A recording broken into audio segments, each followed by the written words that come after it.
to the Swedish Junior Hockey Podcast. I'm Jacob Dahlin, your host. Today we're going to talk a little bit about Northern Ontario in the NOJHL. Alex Brisson, welcome to the podcast.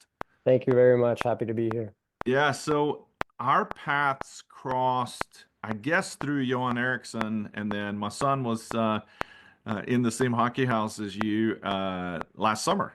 Yeah, absolutely. I mean, Johan's one of the best guys I know, so it's good to Yeah, have that in common for sure. yeah.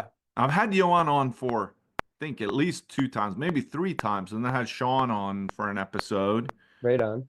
And trying to think if there's anybody else through that world, but it's been fun to kind of and I know they're in the middle of playoffs or finals, I think, in the GMHL. Yeah. Yeah, I believe so. Yeah. So what I thought we'd do, we normally kind of go back and talk about how you ended up where you are, but you're currently the head coach in the Northern Ontario Junior Hockey League, right? I know you. Yeah, so I'm a coach with the Iroquois Falls Storm Yep. in the NOJHL. Started the year as assistant, and I've been working kind of as a co-head coach with Jamie Bernier, who's also one of my business partners for summer programs that we run. I love it here. It's a special environment, and we have a good group of guys, and great town, great community. So it's been great to be a part of it this year for sure. So let's start with the geographical component of this. So where is Iroquois Falls? How can I put this? It's an hour away from Timmins, and 2.5 hours away from like Rouyn-Noranda in Quebec. So we're not too far outside of the Quebec border. If that could give some sort of idea, and also like 6 hours away from Toronto. Yeah, so for the Swedish listeners, we'll say 6 hours. Which way of Toronto? Northeast, I would say. Yeah. So it is up north, and of course, I'm in North Carolina. We had 55 degrees today. So okay. Northern Ontario. So what's the weather been like up there recently? Well, just this last week we had probably around 35 centimeters of snow. I'm not sure in Fahrenheit, but in Celsius, I think we hit over zero once in the last 2 weeks. Other than that, we're looking at -10, -20 right now. So yeah, it's so not it's too sweet. bad. It's Swedish winter, is what it is. Yeah, yeah, exactly. Yeah, we're fortunate down here to kind of get a little bit. People up north, they think that we don't have a winter. We say that we have a winter, but in reality, we probably don't. So No, you don't. let's go back a little bit, because you're so are you from, where are you from originally? You're from Quebec, right? Yeah, so I'm born in Saint Eustache, Quebec, which is just a suburb outside of Montreal. Yep. Um, Grew up there till I was around 14, then moved to another spot in Quebec called Terrebonne. Then moved around for hockey from there since I'm 17, 18. I went to Bishop's College in Sherbrooke, and then ended up in Grand Prix, and then Cochrane, Ontario, which is right beside Iroquois Falls, and ended up in Niagara for school at Brock, and then made my few pit stops here and there throughout my hockey journey. So been moving around a lot for sure. Yeah. And are you so were you bilingual, or were you primarily speaking French when you grew up? So I'm born in a French family through my grandfather, because in Quebec we have a rule about going to English or French school, but through my grandfather I was able to go to English school. So starting at 4 or 5 years old, I was in English school, and I was able to learn English. Yeah, because there's a little bit of a uniqueness there if you're living right in that kind of area, right? Mm-hmm. Where if you're living in Saskatchewan, yeah, you're living in the same kind of climate, but from a geographical, and to me, that was when I was up in Ontario. It was clear about the heritage and that it's a big difference between Alberta and Saskatchewan versus Quebec or even in the eastern parts of Ontario. Yeah, absolutely. I'd say, in Quebec, we separate ourselves just, our the amounts of languages we have, especially with immigration now. There's different cultures, and we have a lot of variety in terms of languages that are spoken. Yeah, I'd say makes us fortunate because we get to experience different things while being in Canada. But for me, it was great because I was able to know two languages right off the hop. yeah. So you've been let's talk a little bit about your hockey career because I think so you've been coaching for what, a couple of seasons? Yeah, a couple seasons now. I started in novice AAA when I was still at university at Brock. Just wanted to get a taste for it because I was doing scouting, I was doing analytics, video coach, all those things. So I wanted to see behind the bench. I always had an idea or an inclination towards coaching. Yep. And then in Bradford, I loved my experience. I was also in development, working skills with edge hockey. And then I was able to go to CIH Academy for a year, which kind of allowed me after that to pursue the opportunity in Iroquois Falls. Yep. Made me realize that I want to be coaching in juniors, not so much in minor hockey, just, you know, live, breathe hockey. So the junior experience kind of offers that, and um, it's become clear to me now that I'm here that, that's kind of where I'm meant to be right now. Yeah. Well, I mean, how many 27-year-olds are coaching in the NOJHL right now? I think I'm the youngest coach right now in the league for sure. Yeah, Yeah. yeah. And so you, as a player background, so you played out of AAA, you played a little bit in the AJ, but then you played a couple of seasons in the NOJHL. Mhm. What was it like for you? Because I mean, I would imagine that it's not that many years ago, and it kind of translates into what you're trying to give to the players that you're coaching. Yeah, so I mean, there's different ways I could go about answering this question, but to me, it's just either fulfilling what I liked about my experience and kind of giving that forward to the players I'm coaching now, or maybe areas that I lacked in, try to fulfill that for the players that I coach now as well, and kind of, you know, I guess multitasking and Yeah, doing that.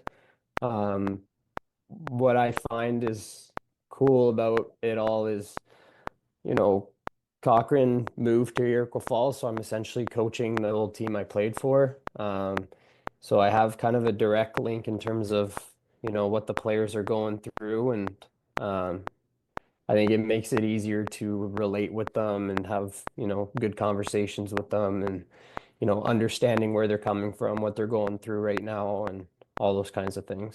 yeah. What was your so when you were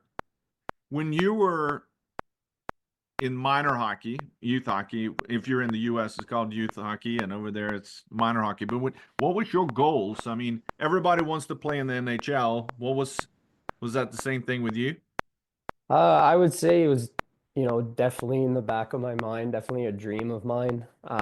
My kind of, it could sound cheesy a little bit, but my life goal is to win a Stanley Cup, no matter, what position I got or anything like that. It's just something I've dedicated my life to, whether it was through playing or coaching or scouting or, any position that's out there. Yep. It's just something I aspire for. And, growing up as a player was just to have a good lifestyle, a healthy lifestyle being an athlete. Hockey has always been the sport that I love the most, but it was something to keep me busy. And, my parents also used it as a carrot for me to do well in school and to make sure that I do my schooling. So it was always just a good kind of focus point for me to do well in other areas as well as in hockey and build good discipline and structure for my life. Yeah. How did it go? But and then because I think this is good for people that are listening, because they can relate to. At what point did you started like, hey, I'm pretty good at this, so I want to go play juniors. And the path that you took, because I think that it's year by year by year, it kind of makes this kind of natural selection in a way. Oh, I wasn't drafted in the NHL, right? That's a okay. Well, you didn't sit there and wait for it and say, okay, you knew that several years before that it becomes this separation Yeah. as a player and figuring out, you know, okay, this door closed, but this open, and where do I mold and where do I go? So how did it? Because you ended up, uh, so if you're in Ontario and Quebec, I'm sure what was everybody kind of fighting for the whole OHL draft originally, or where? How was it for you? So for me, my draft year would have been for the Q. Okay. Um, and that did it. I decided to go the school route, so like prep schools. Um, and to kind of try to further my education through hockey. That became the goal. Um, and before getting into that route, I didn't know anything about university or anything like that. So being in that kind of environment allowed me to see that that was something I wanted to do. Yep. Kind of be the first person in my family to attend a university as well. So I really had kind of no guidance in terms of how to do certain things to get there. Yep. So following my seasons at Bishop, seeing my classmates kind of go through that process helped me kind of get an idea of what I need to do, and I wanted to try and see if hockey could help support financially for my schooling. So that was the point of going and playing junior hockey, is to get that kind of exposure and see what I could do with that, and at the same time see how far I can, make my hockey career last. Unfortunately, after my last season in juniors, I racked up my seventh concussion, so I decided to call it a day, just save my brain and Yep. prioritize my health. And just decided that I wanted to stay involved in the game, so I took a bachelor's in sports management, and tried to get involved with as many hockey programs or positions that I could while I was in school, and just started grinding from there and kind of, let life guide me through that journey and see where I would end up, and kind of led me right here. So, What university did you end up going to? Brock University. And was that so? How was that then? So have you already finished? Yeah. Okay. So because I know that you had this, okay, or did you go at all while you were still playing juniors, or were you just playing hockey at I that was point? just playing juniors, so my 19 and 20-year-olds, and Yep. then went to school from 21 to 24 years old, Yep. essentially. Yeah. And then okay. Now so did you coach at all during that time when you were in university? That was when I coached like that novice AAA team in Okay. in Niagara. Yeah, yeah, Okay, awesome. I think that's important because it kind of shapes a little bit of how you're where you're at now, right? yeah. And you did, and not everybody do go back and get that degree. They go straight into coaching. Hmm. I mean, there's not a prerequisite necessarily to have a bachelor's degree in a Canadian university to then be where you're at today. No, no. What it did give me is an opportunity to network, Yep, and an opportunity to see different perspectives to the hockey business as well. The basics of our studies are to take kind of a deep dive into like the sports industry. yep, So it allowed me to see different perspectives of how to look at the game, and how it could be utilized in different ways. yeah, Whether it's on the management side or on the sports side, whether it be coaching or managing or anything like that, it just gave a broader picture of what I would get myself into. yeah.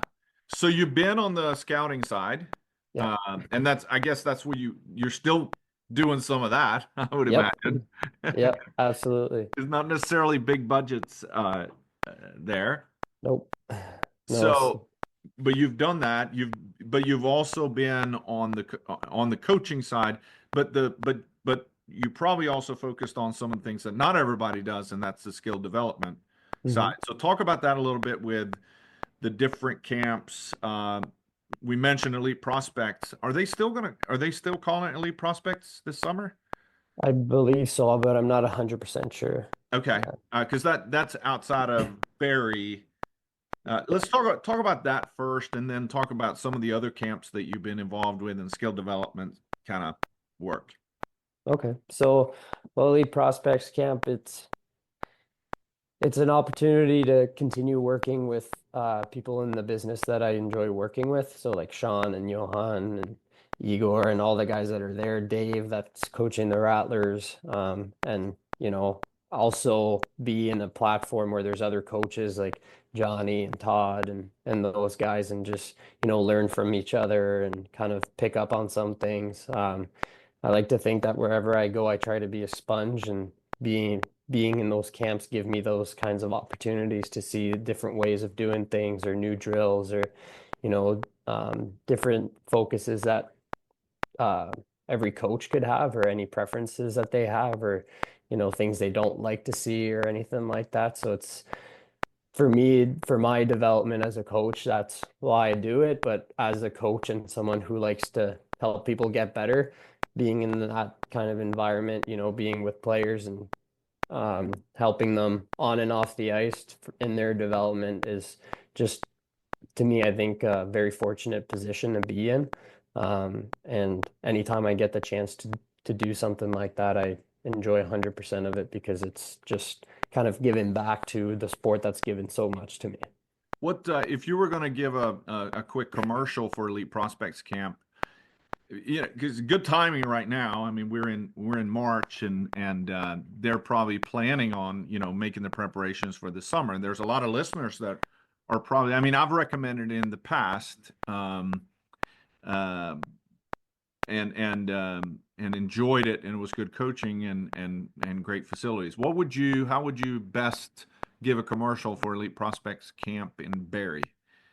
I would just say, if you love the game and you love trying to, get better, there's not really a better place for it. You're constantly on the ice, there's constant eyes on you, and everybody there understand that we are there to help the players that are there. So whether it's to get better in the weight room or on the ice, or to find a spot for the following season, you kind of have the full package there. Yeah, I would say this. I think here's my angle of it, that I think it's that may be a little bit different. There's a lot of parents and players sitting out there right now, and they're planning on which main camp I'm gonna go to. I'm gonna go to this camp, and I'm gonna be this camp, and I'm gonna blow $1,000 going to a junior camp. And I think that people need to be realistic about what they're going to. It's a great experience to go to maybe one main camp for a junior A or a tier two in North America, but they're fundraisers, right? And you're going there to get 4 games you're going to play in. You're going to spend a weekend and at least $1,000 with the registration fee, hotel, meals, perhaps travel to go in there. It's going to be at least $1,000 for 4 games, and you're going to be watched by that team, right? And chances are 98% of the spots are already filled, and they're probably not going to fill it from one of those attendees, right? Versus going to a camp that the same people are actually coaching at, but the coaches for these tier two or junior A programs are there. Or Johnny Duco, who's a university coach, or what's his name from Corpus? Sylvain. Sylvain, right? Yeah, He's an all coach. He's there. You're there from junior A. I think a coach from Aurora, wasn't he there as I well? believe so. Yeah. Yeah, NOJHL. And they get to watch the players on and off the ice all the time, and they can spend, instead of watching 300 kids on 4 games, they get to watch them over a number of weeks. And it's a little bit unique too, because there's some of the kids are there the entire summer. Yeah. Right? Especially the foreign guys. Talk about the level a little bit. The players who are there are not, they're not B-level players. No, it's been cool to see the amount of talent at the camp. It it obviously varies by age and certain groups for the camp, because I believe that they do have an openness to the camp to everybody. Yep. But the top end level that's been there and that we've been able to work with is just crazy, honestly. Yeah. For a camp like that, to have that, I think it's special, and it speaks volumes to what they're trying to do over there and the kind of platform they're trying to provide for, in a way, players, but also teams that are able to go and kind of see and maybe have the opportunity to pick out certain players that they would be interested in. So it's definitely it's almost become a little social camp as well for the coaches that do end up there, and I think there's benefits on both sides at that point. Yeah. Perfect. What other things are you involved in outside of EP? So me and Jamie, so the coach for Iroquois Falls as well, we run TDI hockey, which is a spring summer program to try and give exposure to players up north that don't get the same kind of exposure throughout the season for teams that play in the south, so in Toronto. We try to mix up, our team, the Storm, and different prospects that we're interested in with a bunch of northern players, and kind of offer them the opportunity to be seen by different teams and different programs, and kind of try to help guide them for their future, and help dissect the different kinds of opportunities that they may find from our showcases and things like that. So, excuse me. Where do you normally go, and where do they play, and what showcases do you go to? So typically we go to the Bauer Niagara showcase, Yep. the TEP tournament in Toronto, and this year we're going to the Chowder Cup in Boston. Okay, the meat market. Yeah, yeah, exactly. So it's the first time since I've been working with Jamie that we go to Boston together. So I'm definitely excited to experience that. We're always trying to find the best spots for exposure. Try to, make sure that it's worth the investment for the parents and players that join us and, trust us with our program. So, How many, last year, how many pardon? teams are you taking, and what age groups are you taking this year? So age groups varies per tournament. So for Niagara, we're working on a U15 team, a U18 team, and a junior level team, Mm-hmm. just for age group purposes. Toronto, it's two different divisions, so we're trying to build it as one U18 team. So maybe U16 players going into U18, Yep. or second year U18 players, and then the junior division as well. And I believe for Boston, it's just the junior division that we're going into. Okay. Awesome. Awesome. And what's the best? I'll ask this at the end too, but what's the best way they can reach? I'm doing a little quick TDI hockey search here on see what comes. Yeah, so there's probably not much that's going to come up. We are working on building a website right now. For the You're most, definitely on YouTube, Instagram, and X. So oh, that's awesome. Jimmy's been doing a good job then. The, what we try to do is, obviously, if people reach out, but we're using, like people networking to kind of, if they want to reach out and they're interested, then great. If not, we try to reach out to players that we're interested in and that, we've recruited before, and we're just offering to help try to further their junior career, or, prep career, or anything like that, whatever is due for their journey at that point. That's awesome. That's awesome. All right, let's switch gears a little bit, because I think a lot of people are wondering about NOJHL or the NOJ, right? Yeah. So, we've talked before on the OJ a little bit and the CCHL in Ontario, but then we got this other third Junior A league. Gets a little bit forgotten, maybe, right, on the Northern Ontario, but it's Junior A. So, is that kind of how the landscape is? Is it just because it's up north, or what happens? I definitely think that, there's multiple factors to it that I could dive into. I do think proximity is something that's important to most players. However, if you want to experience a great junior experience, I do believe the Noj is a nice avenue for players. Just in terms of travel and fans and, community involvement and all the aspects, like all those aspects put together create an environment that makes you feel like a professional hockey player. I've been fortunate enough to play it and coach it, and seeing it in those two perspectives, just the way we handle our things in our organization is like we're trying to match the experience for major junior in order to prepare our younger players that may have the chance to go there. So it's all the community involvement, the workouts, the scheduling, the social media work, the fan engagement stuff. It's just very comparable in that sense. And I think that's what makes this league special. It's just those little things that make players feel like, town superstars and make them feel important. Yeah. So let's look at so I've got on Elite Prospects, I've got your team as an example here. Let me back up a little bit, because let's first talk about the league. It's got 12 teams, 6 in the East, 6 in the West. They're not as tightly geographical as CCHL is. Yeah. Because you are up north, and so some of these places, like I remember looking a while back, and Powassan as an example, the Powassan Voodoos, not a big town, right?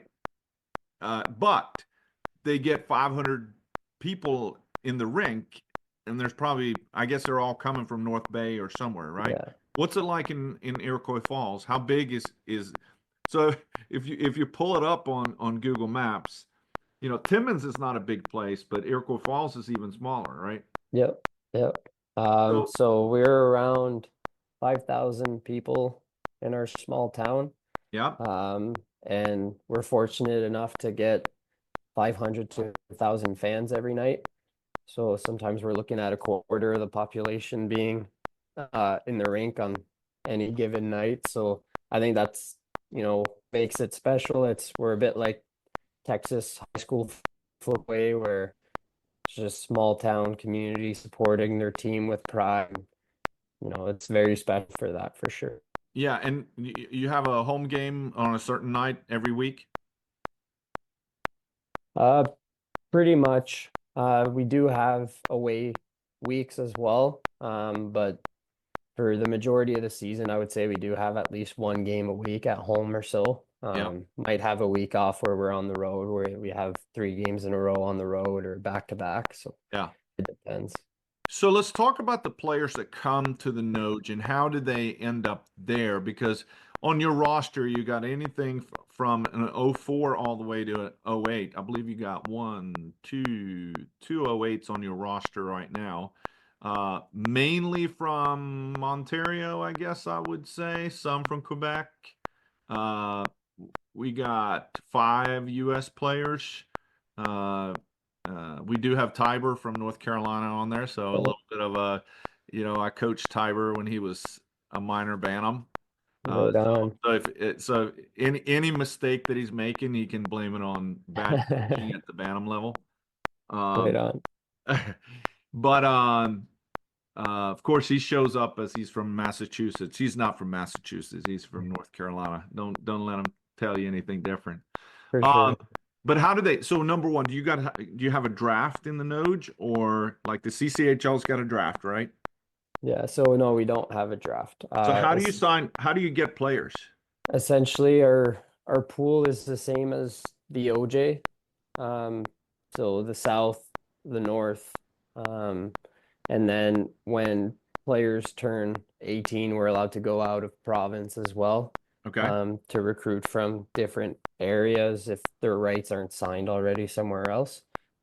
So essentially, it's just about looking at a lot of video, going to the rink, reaching out to players and trying to make that connection and use your scouts or network that you have to try and find players, and that's kind of how we go about it. But you are, so an important thing is you are part of Hockey Canada. Yep. So the standard contract is kind of the same for all of the teams and similar to CCHL and the OJHL. Yeah, I would say it's probably not identical, but very similar. Yeah. Yep. It is pay to play, Yep. and you provide billets, Yep. equipment, player fee, team fee, league fee. Yep. What's approximate cost to play in the nodes? You don't have to say like I don't know if there's differences between each one, but approximate so people can get an understanding of the team fees or the I think generally speaking, obviously, I don't know what other teams charge their players, but in general, just from my playing experience and speaking with other players in our team, I would say between 6 and 10 for a season. Canadian, right? Yeah, Canadian. Yeah. And how does it work? Of course, if you're a Swedish player right now, you're not able to play in the NOJHL because it's part of the CJHL. Yeah, yeah, that's the case. Unless you've been over here for a few years. Yeah, there's a big process with that. Having played in Canada or the US and having certain criterias checked off and whatnot for sure. Because I've seen Russian players Yeah. go to the GTHL or something like that and do a couple of years or go prep school and then eventually move on to playing junior hockey in the CJHL. So I do know it's possible. I'm not sure about the exact criteria to make it happen. But I would definitely, would love to have a Swede on my team one day. So that would be pretty cool. Well, and who knows? I mean, there's talks about it all the time about changing and people saying, well, we're going to be in or outside the Canadian system. And I mean, that's kind of what happened with when you were in the GMHL with the Bradford Rattlers, they were in the Hockey Canada, and then they Yeah. decided we're going to leave, primarily because of the ability to recruit internationally. Yeah, no, exactly. So, all right. So you were out there. What's the climate right now? Because so if you are a 2009 birth year right now, right? So you are, how old are you then? You are 16 or Yeah. 15 You're or 16, right? 15 turning 16 or 16, yeah. Yeah.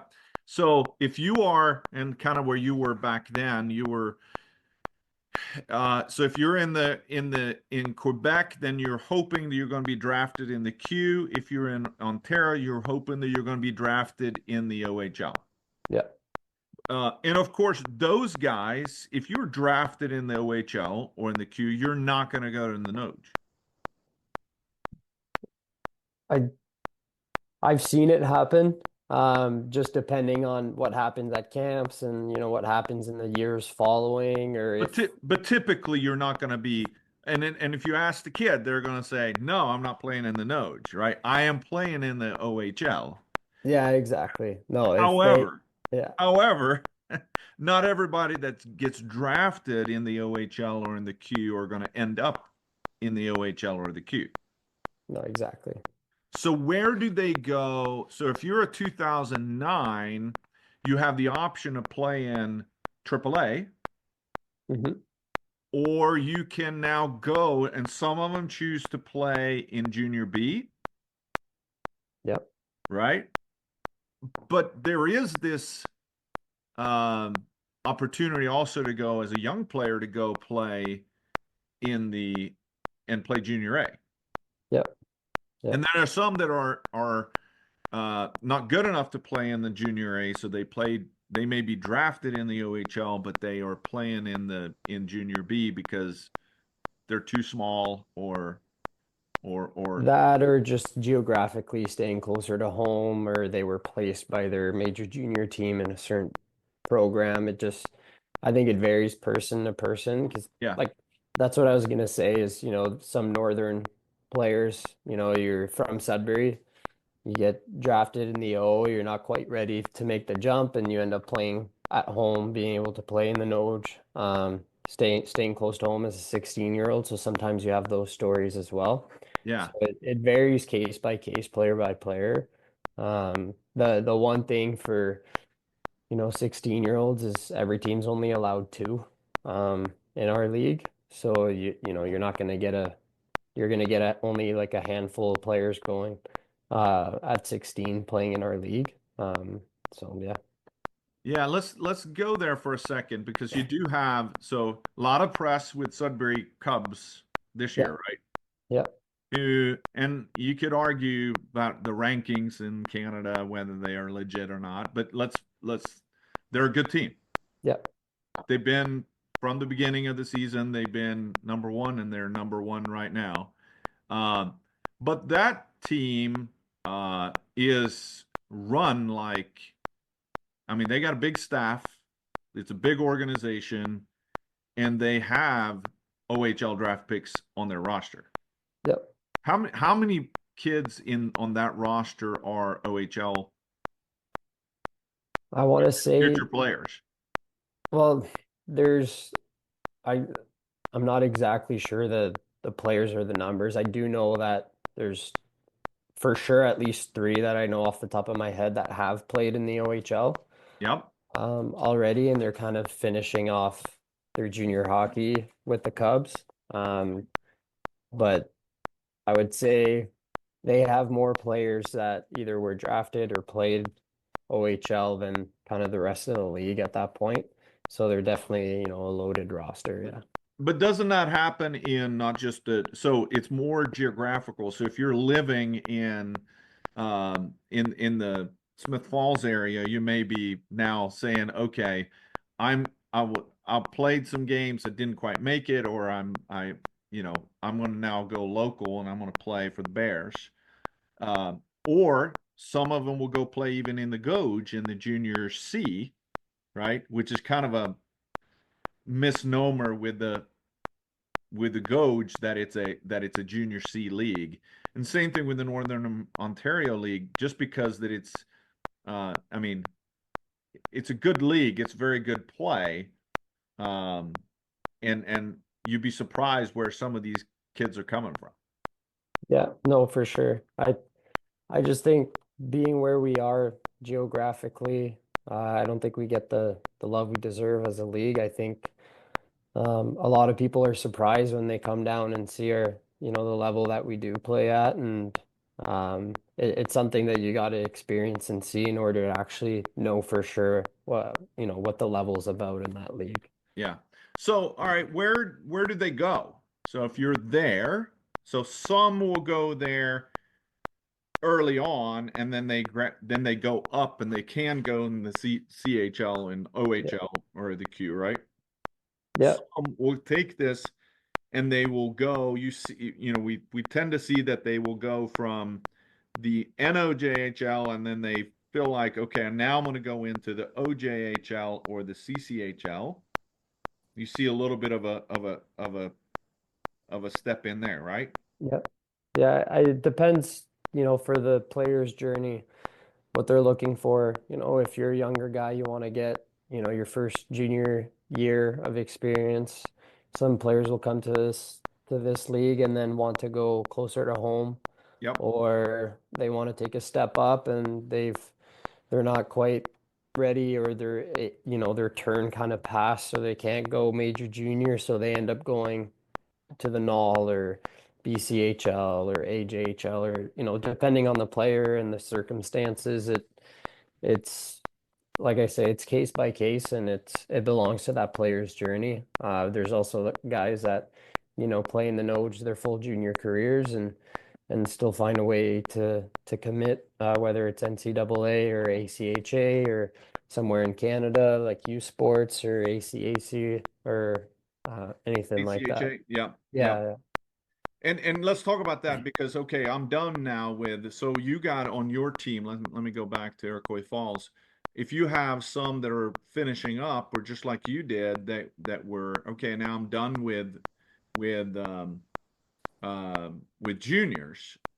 Uh, there's a lot of kids that will go play D3 from the NOJHL, just like, or maybe even more than from OJHL and CCHL, right?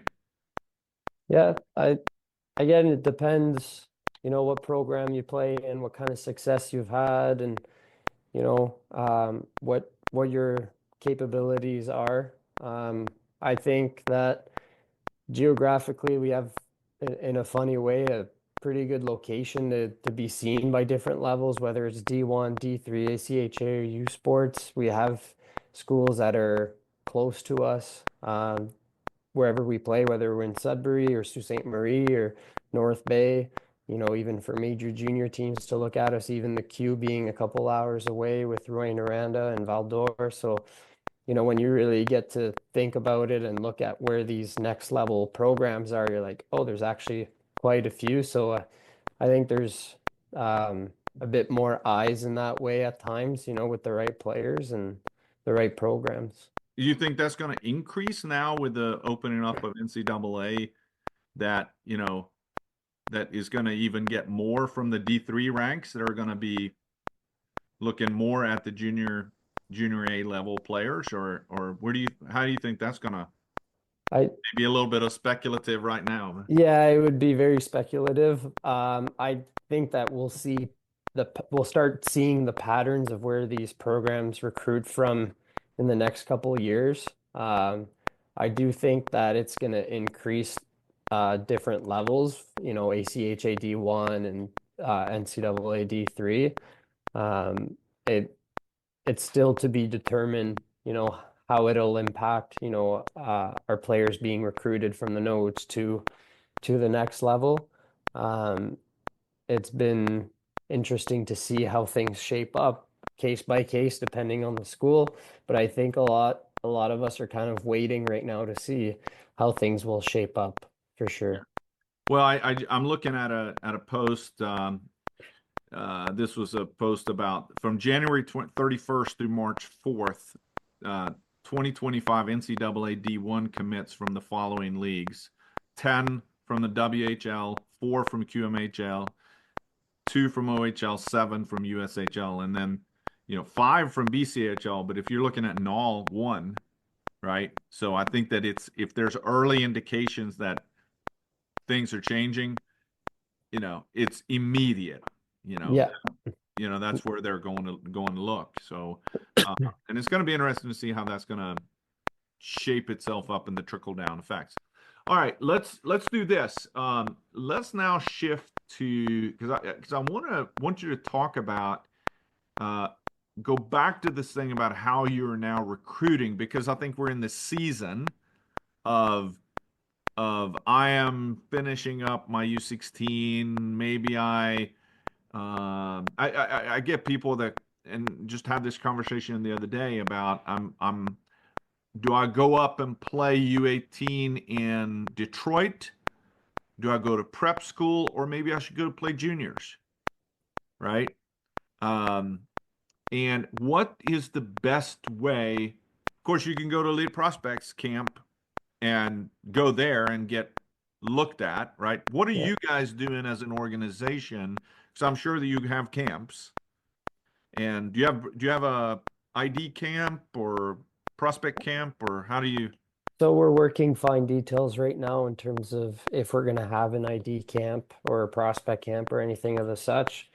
Um, you know, Having PDI hockey, I'm able to use that as a recruiting tool as well. Yep. If I'm interested in a player and he's coming to play for me during the spring or summer, well, it gives me eyes on him more directly and, in a great perspective because I get to coach him. He gets to see how I am and get to know our staff a little bit better before kind of making a decision.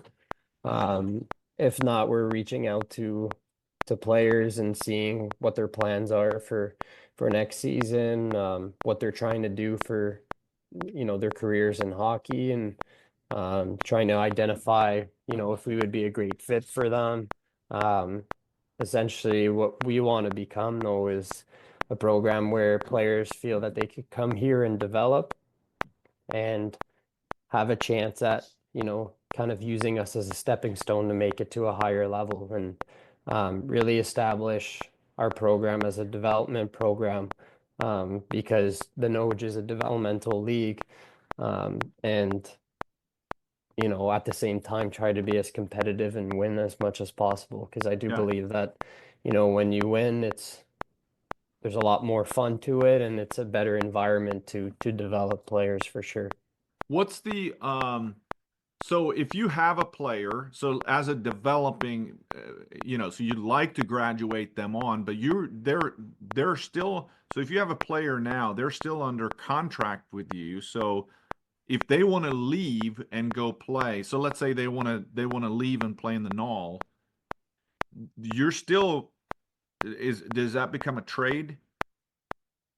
With the null, they would be going under like USA Hockey. Yeah. So if they don't have rights anywhere else in USA Hockey, they would be allowed. I'm still learning the ins and outs of like the details that go attached to that, if there's any kind of transaction that needs to happen. To my knowledge, I don't believe so. But to us, we would see that as a great promotion from our league to, to see one of our players jump to the null, Yeah. or, major junior or anything like that. And I would imagine maybe a little bit more of a mixed feeling. You would probably say if they're going to the BCHL, you would be thrilled. Hockey Canada, maybe not. Well, I think it depends, the program, and it's not to, hit on one program or another, or to see it one program another and categorize them as better, but seeing different programs in the OJ or the CC, or any other league have the success they have at advancement, and they're able to go there and get what they were after when they first came to us, and we, in my opinion, did our jobs as, as what we are in our organization. Yeah, yeah. But I do think that it's a so do you think so for this upcoming season coming up, do you think you're going to sign most people via trade, or are you going to sign them outright from an unclaimed position? Um, I Right now we've started to look at what holes we're going to need to fill for our roster next season, what needs we're going to have, and identifying with, what kind of caliber do we want to replace the needs that we have, whether it's, no non-experienced junior player coming out of prep or minor hockey, or if we need a player that has some experience in juniors, acquiring through trade. So I think there's going to be a mixed bag this summer for us in terms of um, what kind of signings we're going to make or trades, um, and kind of see how it shapes up depending on, who wants to report here, who wants to play here, and kind of move forward going that way. Yeah, awesome. All right, lastly, so what's the best way to reach you for those who are interested in Iroquois Falls? Of course, you can look them up on just Google the website, and they have I mean, the league website and everything is built around there is pretty good. If they want to watch games, they're all on Flow Hockey. Yeah. When's the next game coming up? So we're playing this weekend, Friday, Saturday, the Okay. last two games of the season. Yeah. Okay. And then, but what's the other way if they want to reach you? I know you're on LinkedIn. How can they reach Alex Brisson? Uh, yeah, through my email, Alex, the bar in the middle, my last name, Brisson at outlook.com. That's the best way to reach me. I'm on it pretty often and respond pretty quickly. Yeah, you're definitely quick on the draw. So I appreciate you coming on. It's been fun to talk about NOJ, and a little bit that not everybody thinks about all the time, but everybody that I talk to say, don't be fooled. There's some great hockey up there, and should not be forgotten at all. Thank you for coming on. I appreciate it. Thank you.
Well,